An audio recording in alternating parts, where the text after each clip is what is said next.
Très impressionnante cette équipe d'Arsenal. On va s'y attarder un tout petit peu avec Clément, avec Philippe Auclair, Anthony Tobelen, Eric Huette et Marc Libra.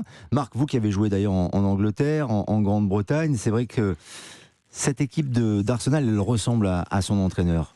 Dans son approche, dans sa philosophie, dans sa psychologie.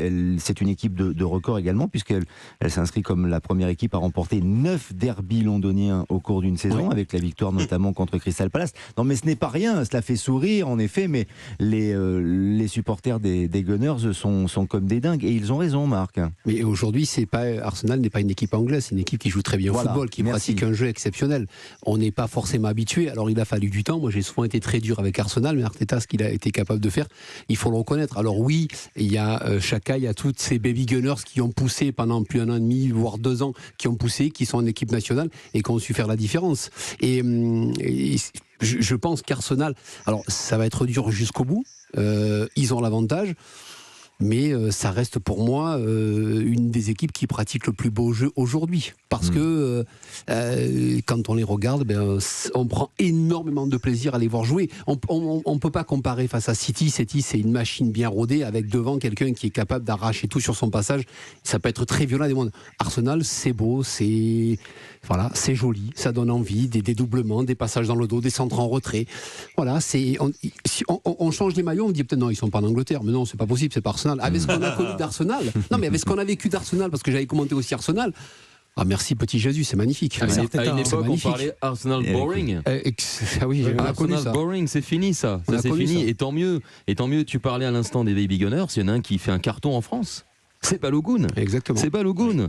Donc c'est vrai que cette équipe a beaucoup d'avenir et même dans sa façon de parler de ses joueurs, Arteta, quand il est sorti de ce match contre Crystal Palace et qu'il dit qu'il attend de ses joueurs encore un peu plus, c'est là aussi toute la différence avec Antonio Conte. Bien sûr. Antonio Conte, quand il pète un câble et qu'il s'en prend à ses joueurs, on peut le comprendre par rapport au scénario du match. Mais là où il a tort, c'est quand il touche à l'institution, en disant que ce club ne gagne plus rien. La dernière fois qu'il gagne un trophée, c'est la Carling Cup en 2008.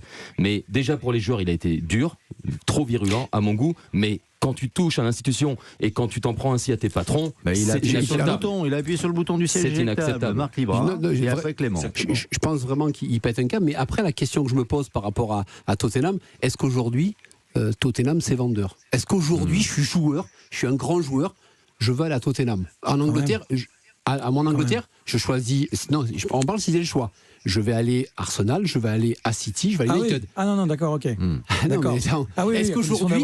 Donc, moi, quand j'ai entendu ce pétage de plomb, je me dis officiellement, ouais, Harry Kane, ok. Mais après, ça me fait pas rêver. Alors, ils ont un stade exceptionnel, mais bon, il se passe rien. Magnifique. Mais c'est pour ça que je me dis, est-ce que Tottenham va être une équipe qui va donner envie à des grands joueurs de venir?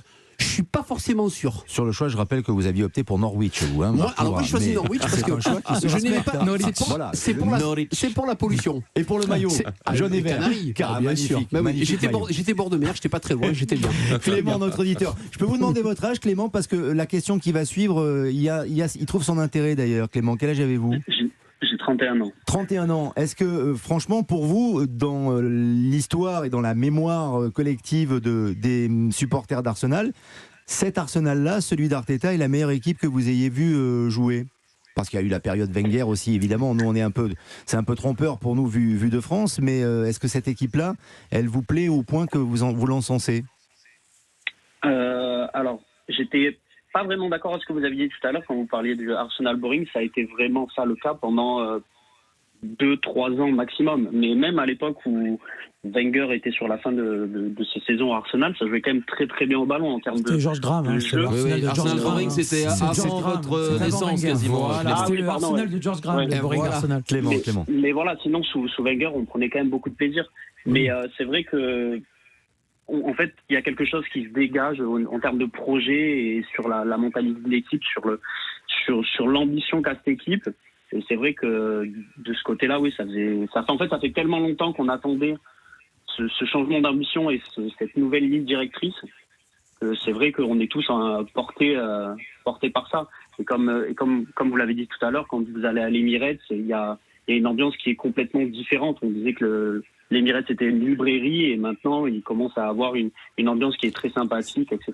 Vous y êtes déjà allé à l'Emirates ? Je suis déjà allé à l'Emirates, c'est pas pour voir un match de Première Ligue, j'aimerais bien, mais j'ai vu de l'Emirates Cup, mais c'est très compliqué. Je voulais prendre des billets, par exemple, pour cette saison, oui, évidemment. Les prix sont excessifs et puis il y a beaucoup de monde, effectivement. Et vous n'avez pas connu Highbury. Highbury, c'était encore autre chose, évidemment, pour Arsenal. Philippe Auclair, et il y a eu l'élimination aussi en Europa League d'Arsenal. Est-ce que finalement l'analyse qu'on est en train de faire, très bienveillante, très positive à l'endroit des Gunners, n'est pas un peu en trompe-l'œil avec cette élimination? Parce que sur la scène européenne, malheureusement, Arsenal n'a pas brillé. C'était un bien pour un mal ou un mal pour un bien. En l'occurrence, très honnêtement, lorsque Mikel Arteta parlait avec la presse après cette élimination un peu particulière en Europa League, il a dit au moins ça nous permet d'avoir un point de vue plus clair, une perspective plus claire sur ce qui reste à faire cette saison. Et je pense très honnêtement que la plupart des fans, et j'ai parlé à beaucoup d'entre eux hier, la plupart d'entre eux n'ont prêté aucune attention ou quasiment aucune attention à ce qui s'est passé contre le Sporting. Ils étaient déçus de ne plus être en Europe, mais d'un autre côté, il y avait un certain soulagement parce que si Arsenal s'était qualifié, mon cher Lionel, leur emploi du temps aurait été un suremploi du temps.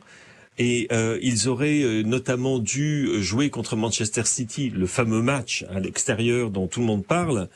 Ils auraient dû le jouer, en fait, je crois qu'ils auraient dû jouer 4 matchs en l'espace de 9 jours, ce qui bien évidemment, comme l'effectif d'Arsenal n'est pas nécessairement le plus riche de la Première Ligue, aurait créé des problèmes. Là, ce n'est plus le cas. Donc de ce côté-là, il n'y a pas de problème. Et je voudrais vous corriger, mon cher Lionel, juste pour une chose. Excusez-moi, mais pour le prix des places, en l'occurrence, le problème, c'est pas le prix des places à Arsenal. C'est quoi? Le problème, c'est qu'il n'y a aucun ticket à trouver. Ils sont tous abonnés. Parce que les places... Et parce que c'est complet. Et ça affiche complet depuis des mois et des mois et des mois. Et en fait, le problème, c'est que il y a des places, vous savez, bon, je ne le cache pas, je suis abonné d'Arsenal. Il y a des matchs où c'est 30 livres, c'est-à-dire 32 €. Ce qui n'est pas un prix colossal pour une bonne place dans un stade de Première Ligue. Mais le problème, c'est qu'il n'y a absolument plus aucune place de libre jusqu'à la fin de la saison. Du coup, c'est sur le marché noir, et donc est un énorme problème dans le football anglais au passage. Et les prix sont parfois absolument colossaux. Et je suis absolument navré, mon cher Clément. Je ne vous promets absolument pas de vous trouver une place si jamais vous rentrez en contact avec Europe 1. Mais laissez à tout hasard vos coordonnées. Peut-être qu'on pourra arranger quelque chose un jour. Top. Mais peut-être pas à ce moment de la saison, hein, parce que là, avec 10 matchs avant la fin de la saison pour un titre, ça risque d'être un petit peu compliqué. Mais très honnêtement, quel gentleman, il y a en ce moment, c'est vrai, une ambiance particulière, très particulière, et qui fait que la déception de l'Europa League n'aura duré que, allez, on va dire qu'une soirée, et qu'après ça, tout le monde s'est immédiatement projeté sur ce qui reste à faire en championnat. Clément, vous avez bien fait de venir. Il n'est pas impossible que si un jour Philippe Auclair, voyez, devait partir en congé ou s'il avait un contact privilégié, vous pourriez peut-être en bénéficier. Voilà, je dis ça, je dis rien. Il a déjà du boulot pour trouver un club à compter, voilà, qui va l'appeler, qui envoie des gens envoyer un SMS. Mais c'est très sympa. Merci infiniment Philippe Auclair, et merci à vous Clément. Merci avec cette équipe d'Arsenal qui va s'inscrire peut-être avec Arteta sur la longueur, comme ça a été le cas avec Arsène Wenger. Merci à Clément, notre auditeur. On se retrouvera au 39-21 régulièrement sur l'antenne pour échanger avec nos experts.